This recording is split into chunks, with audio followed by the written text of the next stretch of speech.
हर हर महादेव। शिव महापुराण अध्याय 12 मोक्षदायक पुण्य क्षेत्रों का वर्णन। सूत जी बोले, है विद्वान और बुद्धिमान महर्षियों, मैं मोक्ष देने वाले शिव क्षेत्रों का वर्णन कर रहा हूँ। पर्वत, वन और कानों सहित इस पृथ्वी का विस्तार 50 करोड़ योजन है।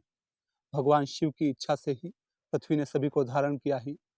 भगवान शिव ने भूतल पर विभिन्न स्थानों पर वहाँ के प्राणियों को मोक्ष देने के लिए शिव क्षेत्र का निर्माण किया है। कुछ क्षेत्रों को देवताओं और ऋषियों ने अपना निवास स्थान बनाया है, इसीलिए उनमें तीर्थत्व प्रकट हो गया है। बहुत से तीर्थ ऐसे हैं जो स्वयं प्रकट हुए हैं। तीर्थ क्षेत्र में जाने पर मनुष्य को सदा स्नान, दान और जाप करना चाहिए, अन्यथा मनुष्य रोग, गरीबी तथा मुक्ता आदि दोषों का भागी हो जाता है।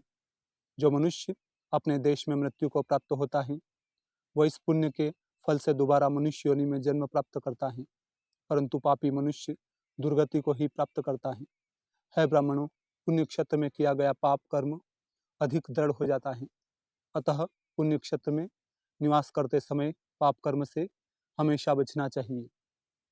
सिंधु और सतलज नदी के तट पर बहुत से पुण्य क्षेत्र ऐसे हैं।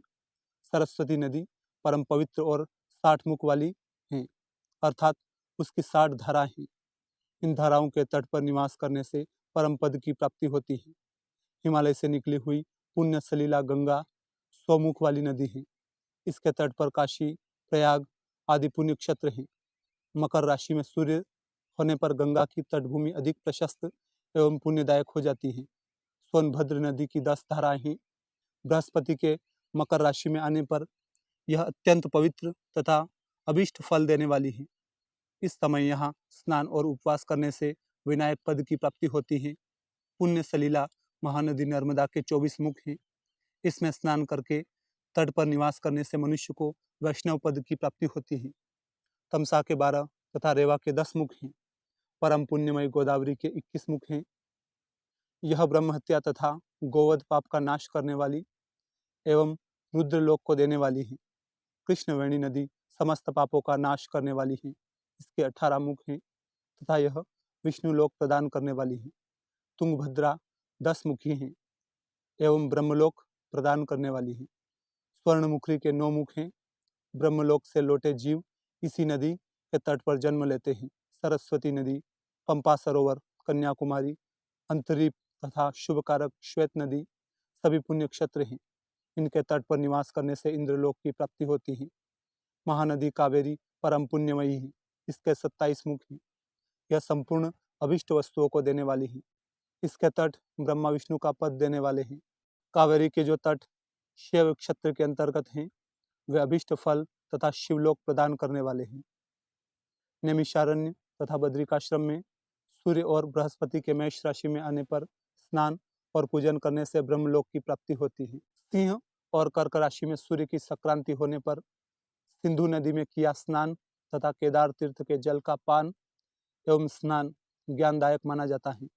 बृहस्पति के सिंह राशि में स्थित होने पर भाद्र मास में गोदावरी के जल में स्नान करने से शिवलोक की प्राप्ति होती है, ऐसा स्वयं भगवान शिव ने कहा है। सूर्य और बृहस्पति के कन्या राशि में स्थित होने पर यमुना और सोनभद्र में स्नान से धर्मराज और गणेश लोक में महान भोग की प्राप्ति होती है, ऐसे महर्षियों की मान्यता है। सूर्य और बृहस्पति के तुला राशि में होने पर कावेरी नदी में स्नान करने से भगवान विष्णु के वचन की महिमा से अभिष्ट फल की प्राप्ति होती है।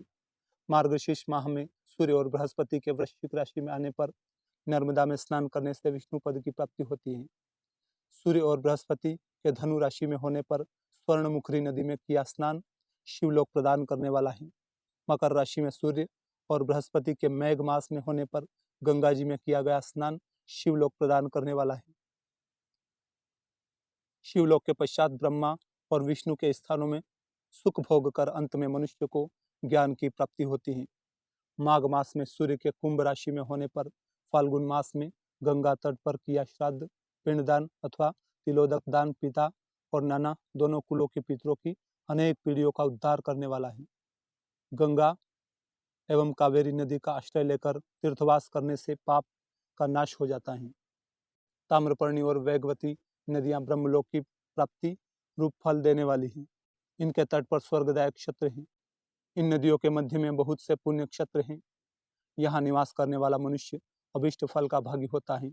सदाचार, उत्तम वृत्ति एवं सद्भावना के साथ मन में दया भाव रखते हुए विद्वान पुरुष को तीर्थ में निवास करना चाहिए, अन्यथा उसे फल नहीं मिलता है।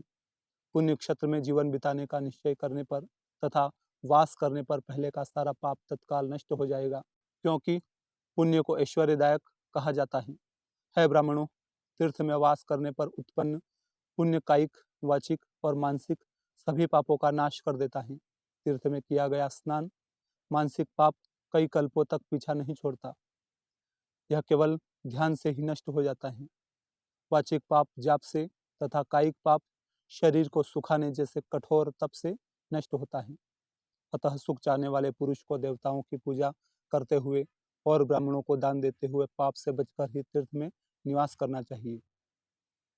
अध्याय 13 सदाचार, संध्या वंदन, प्रणव, गायत्री जाप एवं अग्निहोत्र की विधि तथा महिमा। ऋषियों ने कहा, है सूत जी, आप हमें वह सदाचार सुनाइए जिससे विद्वान पुरुष पुण्य लोकों पर विजय प्राप्त करता है।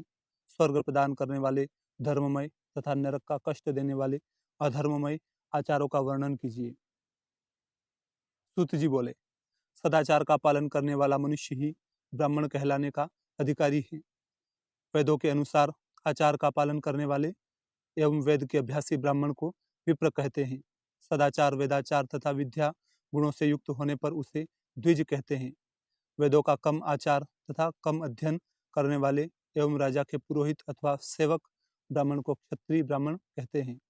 जो ब्राह्मण कृषि या वाणिज्य कर्म करने वाला है तथा ब्राह्मणोचित आचार का भी पालन करता है, वह वैश्य ब्राह्मण है। तथा स्वयं खेत जोतने वाला शूद्र ब्राह्मण कहलाता है। जो दूसरों के दोष देखने वाला तथा परद्रोही है, उसे चांडाल द्विज कहते हैं। क्षत्रियों में जो पृथ्वी का पालन करता है वह राजा है तथा अन्य मनुष्य राजत्वहीन क्षत्रिय माने जाते हैं। जो धान्य आदि वस्तुओं का क्रय विक्रय करता है वह वैश्य कहलाता है। दूसरों को वणिक कहते हैं। जो ब्राह्मणों, क्षत्रियों और वैश्यों की सेवा में लगा रहता है वह शूद्र कहलाता है। जो शूद्र हल जोतता है उसे वृषल समझना चाहिए। इन सभी वर्णों के मनुष्यों को चाहिए कि वे ब्रह्म मुहूर्त में उठकर पूर्व की ओर मुख करके देवताओं का धर्म, अर्थ, आय और व्यय का चिंतन करें। रात के अंतिम प्रहर के मध्य भाग में मनुष्य को उठकर मलमूत्र का त्याग करना चाहिए। घर से बाहर शरीर को ढककर जाकर उत्तराभिमुख होकर मलमूत्र का त्याग करें। जल, अग्नि, ब्राह्मण तथा देवताओं का स्थान बचाकर बैठे। उठने पर उस ओर न देखे। हाथ पैरों की शुद्धि करके 8 बार कुल्ला करे। किसी वृक्ष के पत्ते से दातुन करे। दातुन करते समय तर्जनी उंगली का उपयोग नहीं करे। तदनंतर जल संबंधी देवताओं को नमस्कार कर मंत्र पाठ करते हुए जलाशय में स्नान करे। यदि कंठ तक या कमर तक पानी में खड़े होने की शक्ति न हो तो घुटने तक जल में खड़े होकर ऊपर जल छिड़क कर मंत्र उच्चारण करते हुए स्नान एवं तर्पण करे। इसके उपरांत वस्त्र धारण कर उत्तरी भी धारण करे। नदी अथवा तीर्थ में स्नान करने पर उतारे हुए वस्त्र वहां न धोएं, उसे किसी कुएं, बावड़ी अथवा घर पे ले जाकर धोएं। कपड़ों को निचोड़ते से जो जल गिरता है वह एक श्रेणी के पितरों की तृप्ति के लिए होता है। इसके बाद जाबाली उपनिषद में बताए गए मंत्र से भस्म लेकर लगाए। इस विधि का पालन करने से यदि भस्म गिर जाए तो गिरने वाला मनुष्य नरक में जाता है।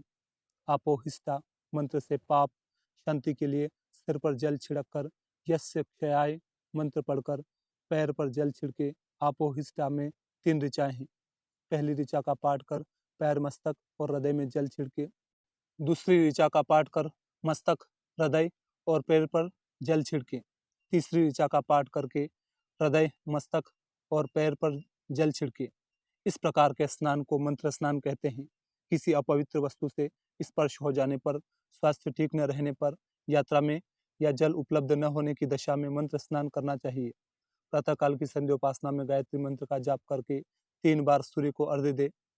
मध्याह्न में गायत्री मंत्र का उच्चारण कर सूर्य को 1 अर्घ्य देना चाहिए। सायंकाल में पश्चिम की ओर मुख करके पृथ्वी पर सूर्य को अर्घ्य दे। सायंकाल में सूर्यास्त से 2 घड़ी पहले की गई संध्या का कोई महत्व नहीं होता है। ठीक समय पर ही संध्या करनी चाहिए। यदि संध्योपासना किए बिना एक दिन बीत जाए तो उसके प्रायश्चित हेतु अगली संध्या के समय 100 गायत्री मंत्र का जाप करें। 10 दिन छूटने पर 1 लाख तथा 1 माह छूटने पर अपना उपनयन संस्कार कराएं। अर्थ सिद्धि के लिए ईश, गौरी, कार्तिकेय, विष्णु, ब्रह्मा, चंद्रमा और यम अन्य देवताओं का शुद्ध जल से तर्पण करें। तीर्थ के दक्षिण में मंत्रालय में, देवालय में अथवा घर में आसन पर बैठकर अपनी बुद्धि को स्थिर कर देवताओं को नमस्कार कर प्रणव मंत्र का जाप करने के पश्चात गायत्री मंत्र का जाप करें।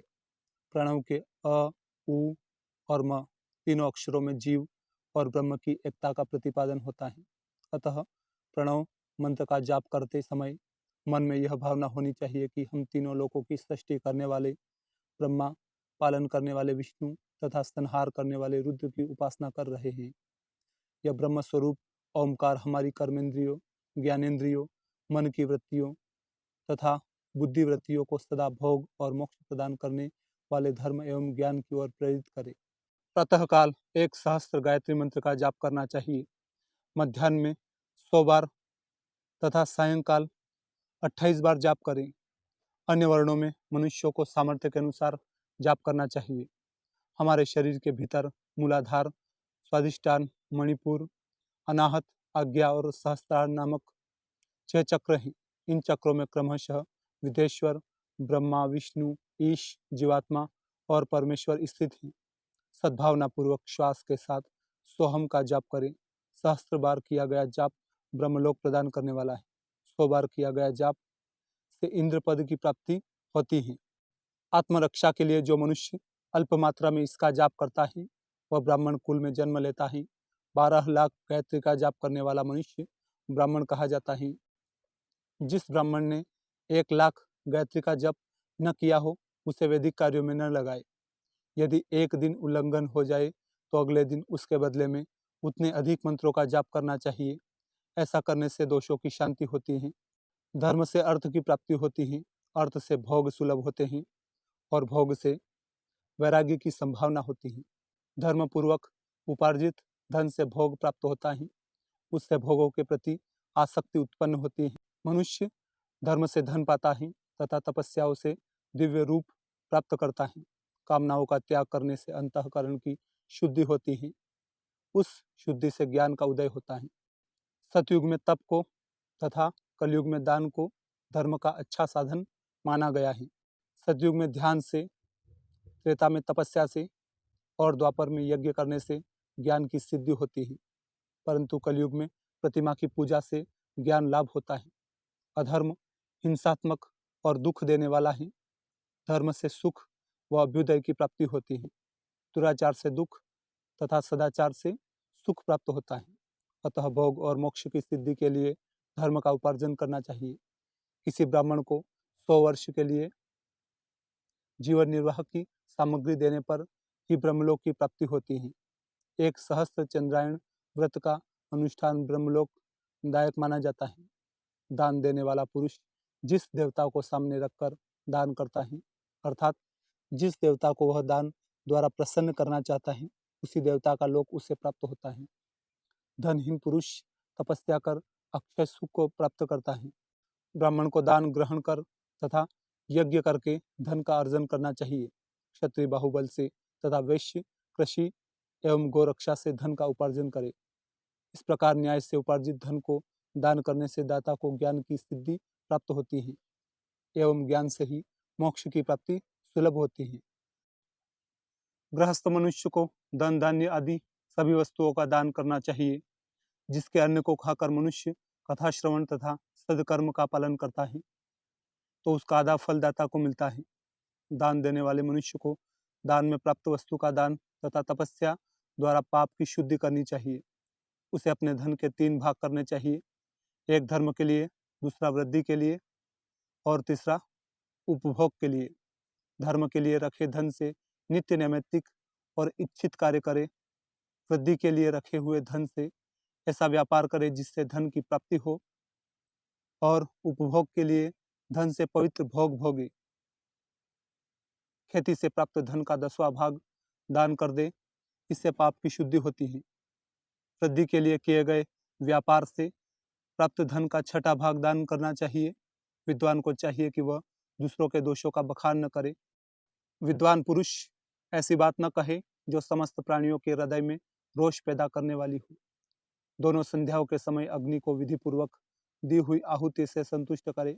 चावल, धान्य, घी, फल, कंद तथा हविष्य के द्वारा स्थालीपाक बनाए और यथोचित रीति से सूर्य और अग्नि को अर्पित करे।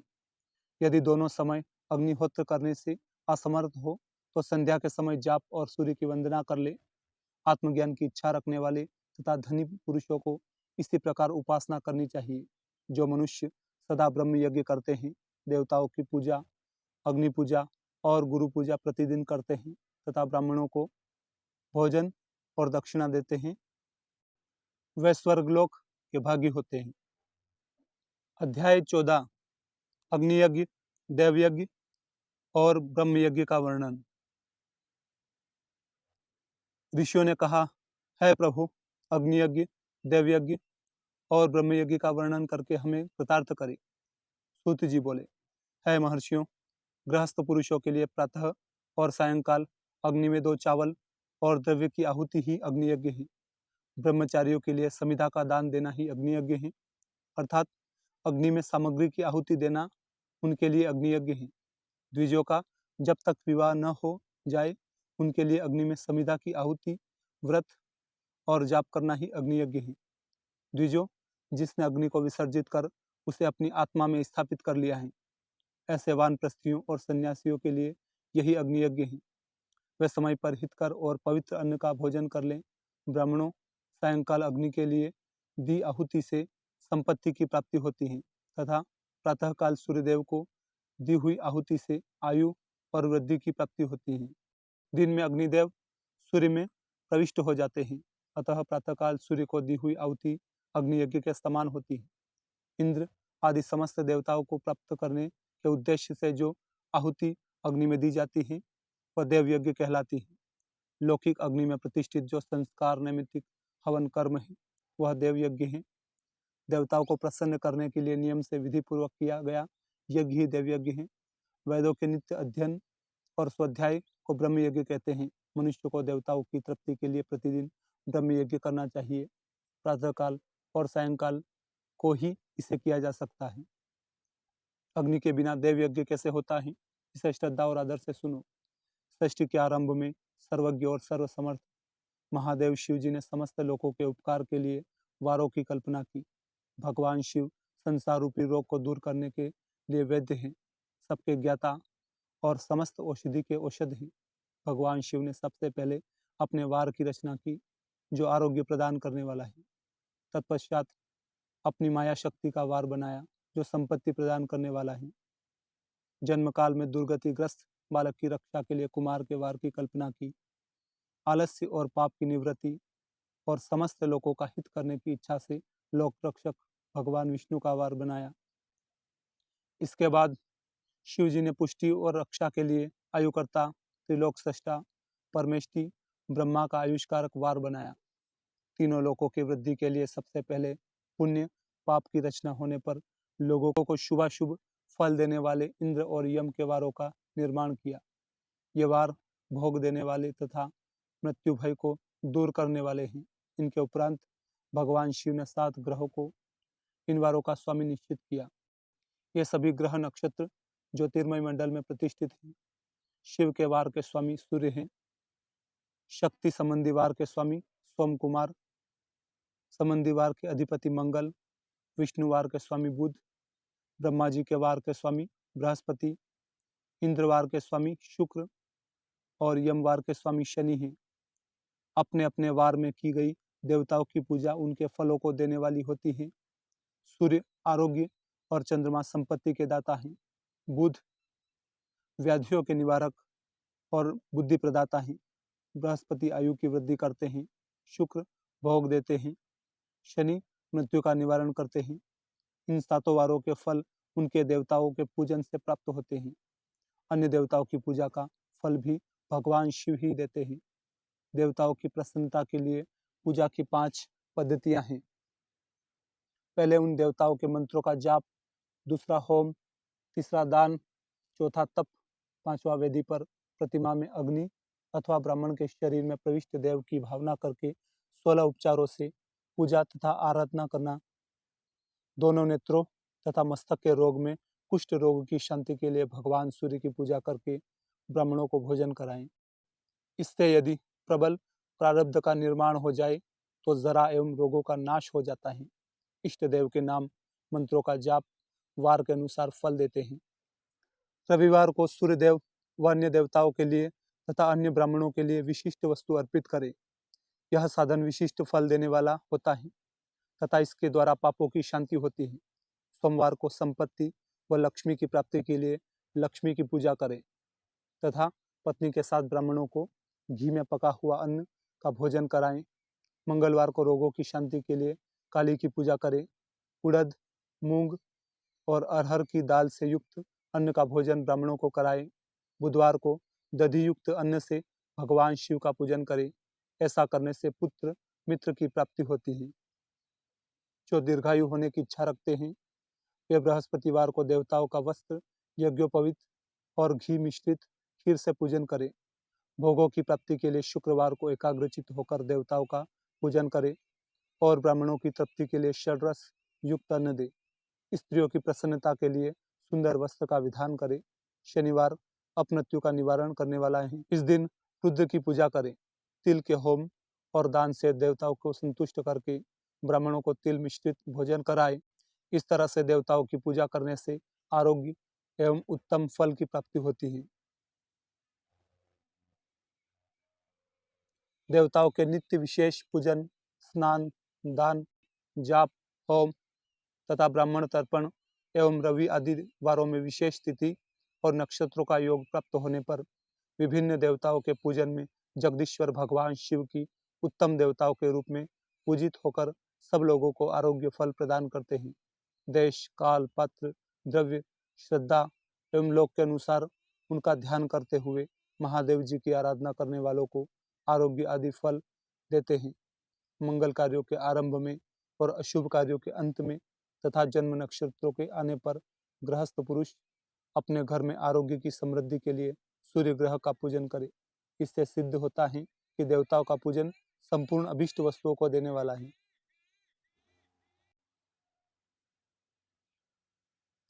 पूजन वैदिक मंत्रों के अनुसार ही होना चाहिए।